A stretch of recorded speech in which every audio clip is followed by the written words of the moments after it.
নমস্কার, আমি জয়দেব শাস্ত্রী। আজ বলবো কুম্ভ রাশি, স্বাধীন আত্মা, গভীর মন। কুম্ভ রাশির মানুষ বাইরে থেকে যতটা ঠান্ডা আর নির্লিপ্ত মনে হয়, ভেতরে ঠিক ততটাই গভীর ও সংবেদনশীল। এরা সাধারণ পথে হাঁটে না, নিজস্ব ভাবনা, নিজস্ব দর্শন আর নিজের মতো করে জীবন দেখতে ভালোবাসে। সমাজ, মানবতা আর ভবিষ্যৎ ভাবনায় এরা অনেক সময় সবার থেকে এগিয়ে থাকে। ভালো দিক আছে এদের, কি শুনবে? কুম্ভ রাশির সবচেয়ে বড় গুণ হলো স্বাধীন চিন্তা। এরা কাউকে অন্ধভাবে অনুসরণ করে না। যুক্তি, মানবতা আর ন্যায়, এই তিনটি জিনিস এদের কাছে খুব গুরুত্বপূর্ণ।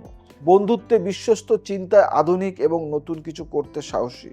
খারাপ দিকগুলি বলি, খারাপ দিকগুলি শুনবে। কিন্তু এই স্বাধীনতার নেশাই কখনো কখনো সমস্যা তৈরি করে। কুম্ভ রাশির মানুষ আবেগ প্রকাশ করতে জানে না, ফলে কাছের মানুষ মনে করে এরা ঠান্ডা, উদাসীন বা পাত্তা দেয় না।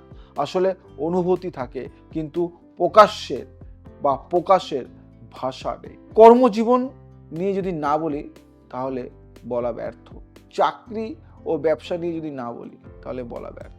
কুম্ভ রাশি নিয়মের চাকরি থেকে বেশি সফল হয়। কি বললাম? কুম্ভ রাশি নিয়মের চাকরি থেকে বেশি সফল হয় চিন্তাশীল ও সৃজনশীল কাজের জায়গায়। চাকরির ক্ষেত্রে যেসব কাজে নতুন আইডিয়া, গবেষণা, টেকনোলজি, সমাজসেবা, মিডিয়া, আইটি, শিক্ষা বা প্রশাসনিক পরিকল্পনায় থাকে, সেখানে কুম্ভ রাশি ধীরে ধীরে বড় সাফল্য পায়। শুরুতে একটু দেরি হলেও একবার স্থির হলে সম্মান ও পরিচিতি দুটোই আসে। ব্যবসার ক্ষেত্রে একঘেয়ে ব্যবসা কুম্ভ রাশির জন্য নয়। নতুন ধরনের ব্যবসা, অনলাইন কাজ, প্রযুক্তি, কনসালটেন্সি, সামাজিক উদ্যোগ বা জ্ঞানভিত্তিক ব্যবসা এরা ভালো করে। সমস্যা হয় তখনই যখন আবেগ সিদ্ধান্ত নেয় বা পার্টনারকে অতিরিক্ত স্বাধীনতা দিয়ে দেয়। একটা পরামর্শ দিই, নিজের আইডিয়ার মূল্য নিজেই বুঝুন।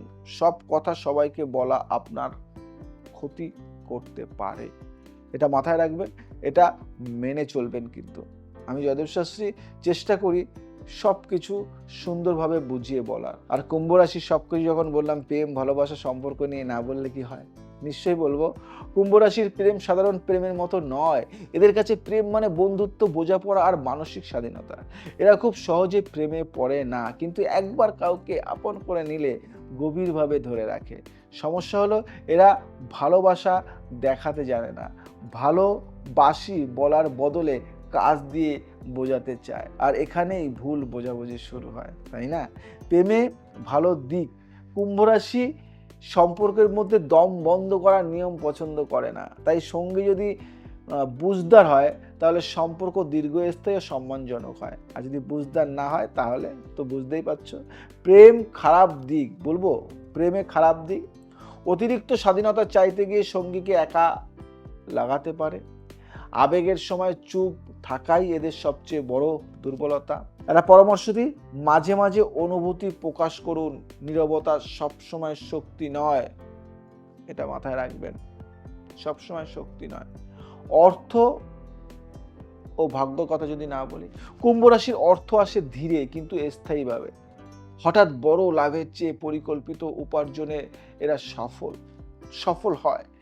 দান ও সমাজসেবায় মন থাকে, কিন্তু খেয়াল না রাখলে অর্থ হাতছাড়া হয়। সবকিছু কিন্তু বলে দিলাম, আর কি বাকি আছে? কুম্ভ রাশির জন্য শক্তিশালী যদি একটা মন্ত্র তোমাদের বলি, একটি নিয়মিত একটি মন্ত্র যদি পাঠ করতে পারো, দারুণ।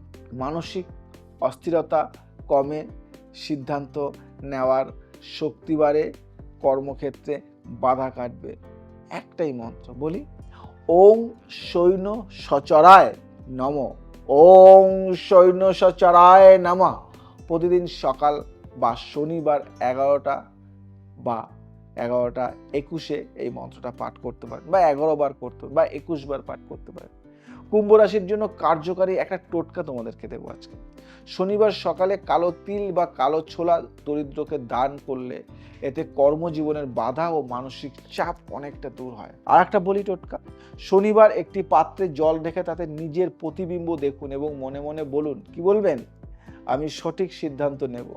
এরপর জলটি গাছের গোড়ায় ঢেলে দিন, যে কোনো গাছ হতে পারে। আর একটা টোটকা বলি, প্রেম ও সম্পর্কের জন্য কার্যকারী একটা টোটকা। শুক্রবার সাদা ফুল বাড়িতে রাখুন এবং সম্পর্কের বিষয়ে নীরবে মানে চুপ করে প্রার্থনা করুন। অহংকার কমে বোঝাপড়া বাড়ে। জানেন, যত অহংকার থাকে সেটা সব কমবে, বোঝাপড়াটা বাড়বে। শেষে একটা কথা বলি, শেষ কথা বলি, লাস্ট কথা বলি। কুম্ভ রাশি সহজ নয় কিন্তু গভীর। যে আপনাকে বুঝবে সে আপনাকে হারাবে না। আর আপনি যদি নিজেকে বুঝে নেন তাহলে জীবন আপনাকে থামানোর শক্তি খুব কম মানুষেরই থাকবে। কি বললাম? তাহলে জীবনে আপনাকে থামানোর শক্তি খুব কম মানুষের থাকবে। আপনি অনেক দূর এগিয়ে যেতে পারবেন। সাকসেস, সাফল্য আপনার পায়ের কাছে এসে ধরা দেবে। আজ আসি, আবার আসবো নতুন কিছু নিয়ে। ভালো থাকবেন, সুস্থ থাকবেন, সবাইকে ভালো রাখবেন। জয় শ্রীরাম।